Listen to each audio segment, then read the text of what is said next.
عمومی رویے کی بہتری کے لیے حکومتی اقدامات۔ حکومت پاکستان نے اس ساری صورتحال کا احساس کرتے ہوئے تعلیم کو اپنی اولین ترجیحات میں شامل کر لیا ہے۔ تعلیم کی ترقی کے لیے زیادہ اور خصوصی بجٹ فراہم کیا جا رہا ہے۔ ملک میں تعلیم کے فروغ کے لیے ابتدائی سے لے کر اعلیٰ سطح تک سہولیات فراہم کرنے کا آغاز ہو چکا ہے۔ خاص طور پر بچیوں کی تعلیم کے لیے نمایاں کوششیں جاری ہیں۔ اس کے ساتھ ساتھ فنی تعلیم، خواندگی اور اسپیشل بچوں کی تعلیم کے لیے علیحدہ محکموں کا قیام حکومت کی تعلیم کے میدان میں سنجیدگی کو ظاہر کرتا ہے۔ ہائر ایجوکیشن کمیشن (HEC) کی جانب سے ملک اور غیر ملکی اعلیٰ تعلیمی اداروں میں بلا تخصیص میرٹ کی بنیاد پر اعلیٰ تعلیم حاصل کرنے کی سہولت فراہم کی جا رہی ہے۔ اس کے علاوہ حکومت تعلیمی اداروں، کالجوں اور یونیورسٹیوں کی تعداد اور ان کے تعلیمی معیار اور سہولتوں میں اضافے کے لیے بھی کوشاں ہے۔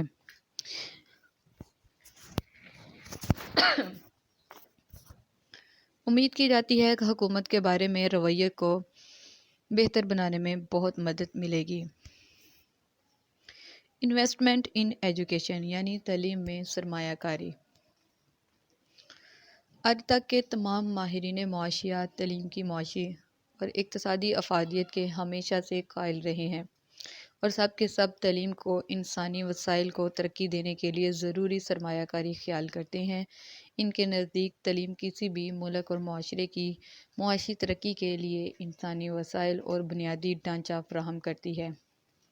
کسی ملک میں پڑھے لکھے افراد ہی تعلیم، صنعت اور تجارت، زراعت، بینکنگ، میڈیسن، میڈیکل غرض ہر شعبۂ زندگی کو کامیابی سے چلانے کے ذمہ دار ہوتے ہیں، جن کی وجہ سے ملک کی حیثیت، معیشت، سیاست اور ثقافت ترقی کرتی ہے۔ افراد جس قدر بہتر تعلیم یافتہ ہوں گے، اس قدر ہی ملک کا بنیادی ڈھانچہ مضبوط ہوگا اور اتنا ہی زیادہ ملک ترقی کرے گا۔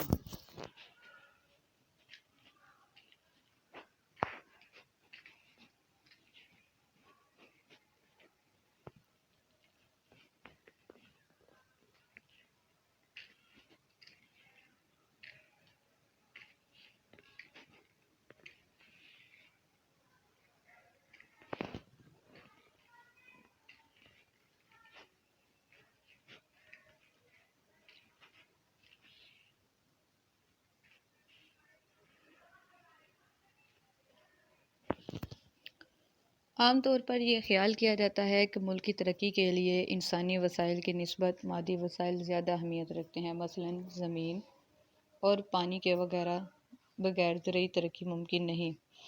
اسی طرح معدنیات کے بغیر صنعتی ترقی مشکل ہے، لیکن آج یہ نظریہ غلط ثابت ہو چکا ہے۔ جاپان میں کوئلہ، لوہا، تیل یا کوئی اور معدنیات دستیاب نہیں، لیکن وہ دنیا کے انتہائی صنعتی اور ترقی یافتہ ممالک میں شامل ہے۔ سوئٹزرلینڈ ایک چھوٹا سا پہاڑی ملک ہے جس کے پاس کوئی قابل ذکر مادی وسائل موجود نہیں، لیکن وہ گھڑیوں کی صنعت، بینکنگ اور دواسازی میں نمایاں مقام رکھتا ہے۔ اس کے علاوہ مشرق وسطیٰ کے بیشتر ممالک تیل اور دیگر معدنیات سے مالا مال ہیں، لیکن پھر بھی پسماندہ ہیں۔ یہ تمام اس لیے کہ انسان کے پاس جو وسائل موجود ہوتے ہیں، ان وسائل کو جدید ٹیکنالوجی کے ذریعے سے یا بدلتے ہوئے زمانے کے مطابق زمانے کے تقاضوں کو پورا کرنے کے لیے ان میں مزید نئے کارنامہ سر انجام دینے کے لیے تعلیم کی اشد ضرورت ہوتی ہے۔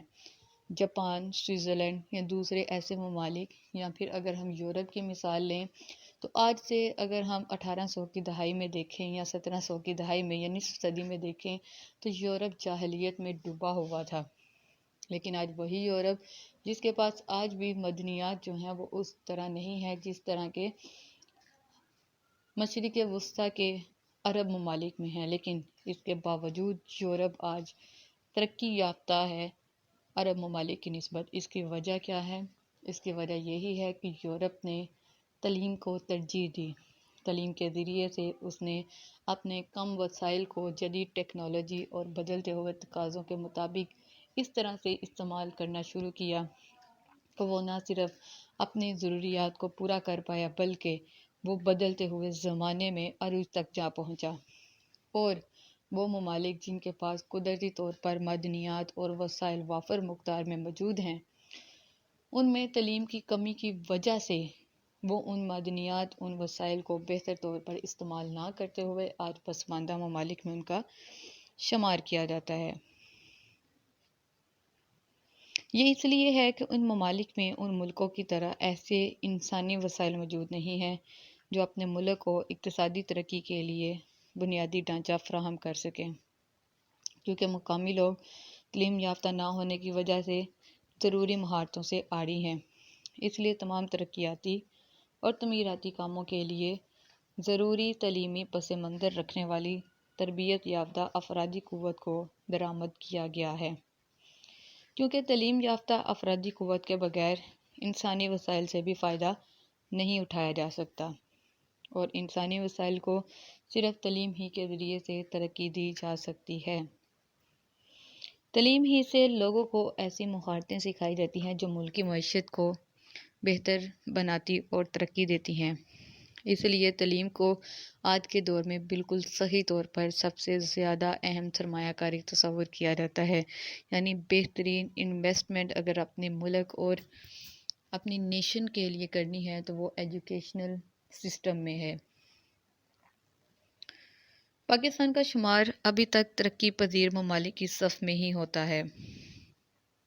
ملک کا معاشرتی ڈھانچہ ملک کی معاشی ترقی کے لیے ضروری بنیادیں فراہم نہیں کر پا رہا۔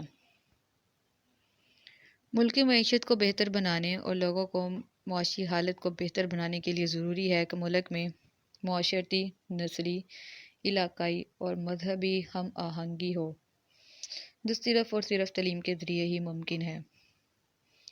قومی یکجہتی کے بغیر سماجی اور اقتصادی ترقی کا خواب ادھورا ہی رہتا ہے، لہذا معاشرتی ڈھانچے میں تبدیلیاں لائے بغیر ہم اپنے ہاتھ سے غربت، بھوک، بیماری اور جہالت کا خاتمہ نہیں کر سکتے۔ اس کے لیے لوگوں کی سوچ اور رویوں کو بدلنا ہوگا، جو صرف اور صرف تعلیم کے ذریعے ہی ممکن ہے۔ لہذا تعلیم ہی بالواسطہ معاشی طور پر فائدہ مند ثابت ہوتی ہے۔ تعلیم کو عام کرنے کے لیے وسائل کی ضرورت ہوتی ہے۔ یونیسکو کی سفارشات کے مطابق ترقی پذیر ممالک کو مجموعی قومی آمدنی کا کم از کم 4% تعلیم پر خرچ کرنا چاہیے، کیونکہ یہی سرمایہ کاری ملک کی اقتصادی ترقی میں بنیادی کردار ادا کرتی ہے۔ پاکستان میں اقوام متحدہ کی تحقیقات کے مطابق حقیقی شرح خواندگی ابھی بہت زیادہ نہیں ہے، جبکہ اس میں اضافے کے لیے مزید سرمایہ کاری کی ضرورت ہے۔ تعلیم میں سرمایہ کاری سے لوگوں میں شرح خواندگی بڑھے گی، جو لوگوں کی سوچ اور رویوں میں تبدیلی کا باعث ہوگی، جس سے قومی یکجہتی کا شعور بیدار ہوگا، جمہوری اقدار کو فروغ ملے گا اور ملک کو سیاسی استحکام حاصل ہوگا، جس کے نتیجے میں ملک معاشی طور پر ترقی کرے گا۔ اب دیکھتے ہیں تعلیمی اداروں میں طبعی سہولیات کی صورتحال، یعنی physical conditions of educational institutions, کہ ہماری تعلیمی اداروں کی ابھی صورتحال دیکھنے میں کیسی ہے۔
تعلیمی اداروں میں طبی سہولیات کی صورتحال۔ خواندگی کو بڑھانے، ترک مدرسہ کو کم کرنے اور ملک میں تعلیمی معیار بلند کرنے کے لیے تعلیم کے شعبہ میں سرمایہ کاری کی ضرورت ہے۔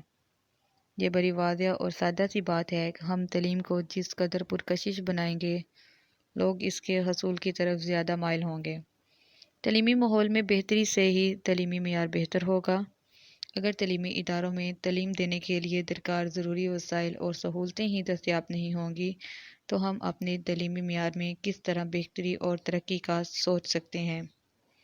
حکومت کوشش کر رہی ہے، لیکن مسائل کے مقابلے میں وسائل کی زیادتی کے باعث مسئلے پر قابو نہیں پایا جا سکا۔ ہماری آبادی 22 کروڑ سے بھی زیادہ ہو چکی ہے۔ نئے تعلیمی ادارے کھولنے کے باوجود اسکول جانے والے عمر کے بچوں کی ایک بڑی تعداد اسکولوں سے باہر ہے۔ یا تو ان کے لیے اسکول موجود نہیں، یا پھر ان اداروں میں بچوں کی تعلیم کے لیے ضروری سہولتیں موجود نہیں۔ بعض اسکولوں کی عمارتوں پر لوگوں نے قبضہ کیا ہوا ہے اور وہاں تعلیمی عمل منقطع ہے۔ بعض اسکول بالکل بند ہیں اور بعض ایسے ہیں جہاں تعلیمی عمل تو جاری ہے لیکن بنیادی تعلیمی سہولیات دستیاب نہیں ہیں۔ مختلف تحقیقات سے یہ بات ثابت ہوتی ہے کہ اسکولوں میں بنیادی تعلیمی سہولیات کی کمی، تعلیمی اخراجات اور صنفی امتیاز ملک کی تعلیمی ترقی کی راہ میں بڑی رکاوٹ ہیں۔ اس کے علاوہ مختلف تعلیمی اداروں اور اساتذہ کی تعداد سے بھی ملک کی تعلیمی حالت کا اندازہ لگایا جا سکتا ہے کہ وہ ملک یا معاشرے کس حد تک تعلیمی ترقی یا پستی کا شکار ہے۔ پچھلے چند سالوں میں ملک کے اسکولوں اور ان میں کام کرنے والے اساتذہ کی تعداد کا ایک جائزہ بھی تعلیمی اداروں میں طبی سہولیات کی صورتحال اور مسائل کو سمجھنے میں معاون ہو سکتا ہے۔ آج بھی ہمارے تعلیمی اداروں میں طلباء کے تناسب اور مضامین کی نوعیت کے اعتبار سے ضرورت کے مطابق اساتذہ کی تعداد کم ہے، جبکہ پرائیویٹ تعلیمی اداروں میں بھی صورتحال کوئی زیادہ اچھی نہیں ہے۔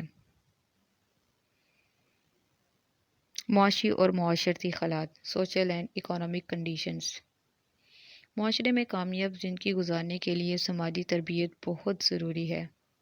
معاشرے کی اقدار، رسم و رواج اور ان کی پابندی فرد اور معاشرہ دونوں کے لیے اہم ہوتی ہے، لیکن کوئی بھی فرد ان اقدار پر اسی وقت کاربند ہوگا جب معاشرے میں ان اقدار کا کوئی اہمیت دی جاتی ہوگی۔ جن اداروں اور اقدار کو معاشرہ اہمیت نہ دے، اس میں کام کرنے والے افراد اور ان کے کام کو بھی معاشرہ قدر کی نگاہ سے نہیں دیکھتا۔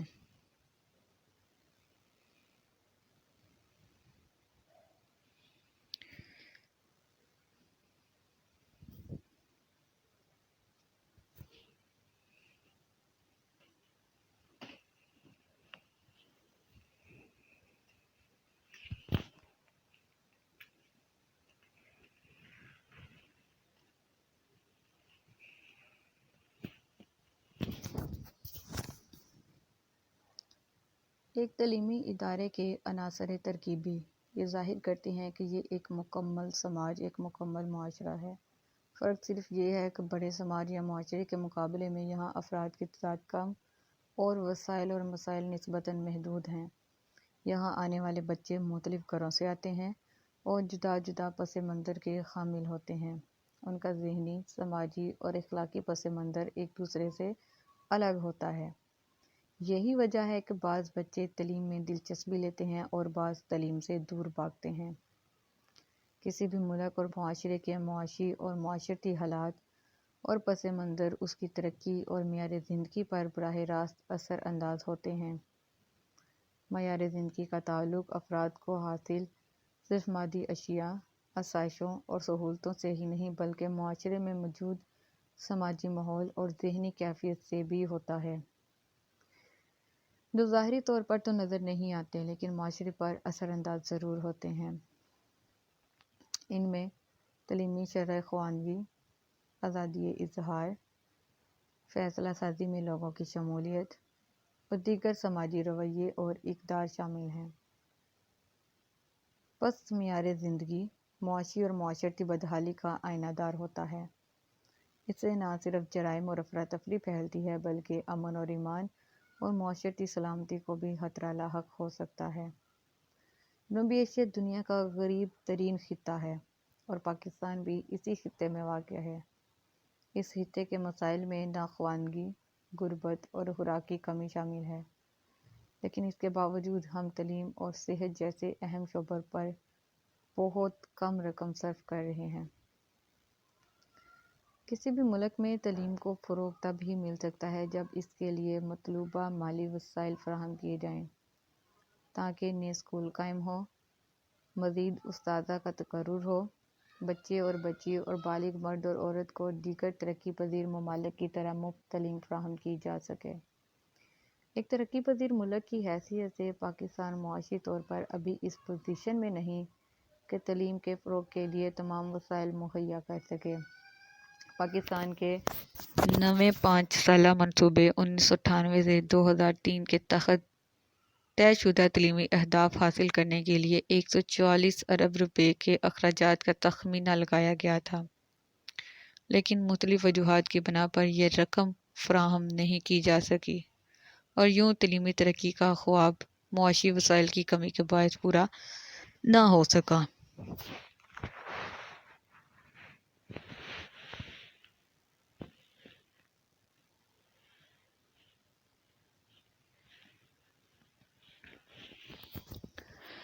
تعلیمی ترقی میں ملک کے معاشی حالات کے ساتھ ساتھ انفرادی سطح پر لوگوں کی معاشی حیثیت کا بھی براہ راست تعلق ہوتا ہے کہ ان کی فی کس آمدنی کیا ہے۔ چین، جاپان، کوریا، ملیشیا، سنگاپور اور تھائی لینڈ جیسے ممالک میں لوگوں کی فی کس آمدنی آج سے 30 سال پہلے پاکستان کی فی کس آمدنی کے برابر تھی، لیکن آج یہ شرح پاکستان کی نسبت 27 گنا زیادہ ہو چکی ہے اور معیار زندگی 2 گنا ہو چکا ہے، جبکہ انسانی ترقی کے لحاظ سے پاکستان دنیا کے 175 ممالک میں سے 138ویں نمبر پر ہے۔ معاشی صورتحال کی بین الاقوامی تعریف کے مطابق $1 فی کس روزانہ کمانے والا شخص نہ صرف غریب بلکہ مفلس کہلاتا ہے اور خطۂ غربت سے نیچے زندگی گزار رہا ہے۔ پاکستان میں ایسے افراد کی تعداد کل ملکی آبادی کا 35% کے قریب ہے، یعنی پاکستان کے قریباً 55 ملین لوگ بے حد غریب اور مفلس ہیں۔ پاکستان میں 2015 اور 16 میں غربت کی شرح قریباً 25% تھی، جو اب بڑھتے بڑھتے 35% تک پہنچ گئی ہے۔ تاہم حکومت کی پاورٹی ریڈکشن اسٹریٹجی غربت میں کمی کی پالیسی کے سخت اقدامات کے ذریعے اس پر قابو پانے کی کوشش کی جا رہی ہے۔ معاشرتی اعتبار سے پاکستان طبقاتی نظام کا شکار ہے۔ ایک طبقہ ایسے لوگوں کا ہے جو غریب یا بے حد غریب ہیں، تعلیمی کمی اور ناخواندگی کے باعث مختلف رسم و رواج کا شکار ہیں۔ 1951 میں ملک میں ناخواندہ افراد کی تعداد 2 کروڑ کے لگ بھگ تھی۔ گزشتہ 69 سال میں اگر مجموعی شرح خواندگی میں اضافہ ضرور ہوا ہے، لیکن آبادی میں اضافے کے باعث ناخواندہ افراد کی تعداد بڑھ کر 5.5 کروڑ سے زائد ہو چکی ہے۔ اس طبقے میں غریب کنبوں میں یعنی غریب خاندانوں میں افراد کی تعداد زیادہ اور آمدنی کم ہے۔ یہ لوگ روٹی، کپڑا اور رہائش کی بنیادی ضروریات بھی پورا نہیں کر پاتے۔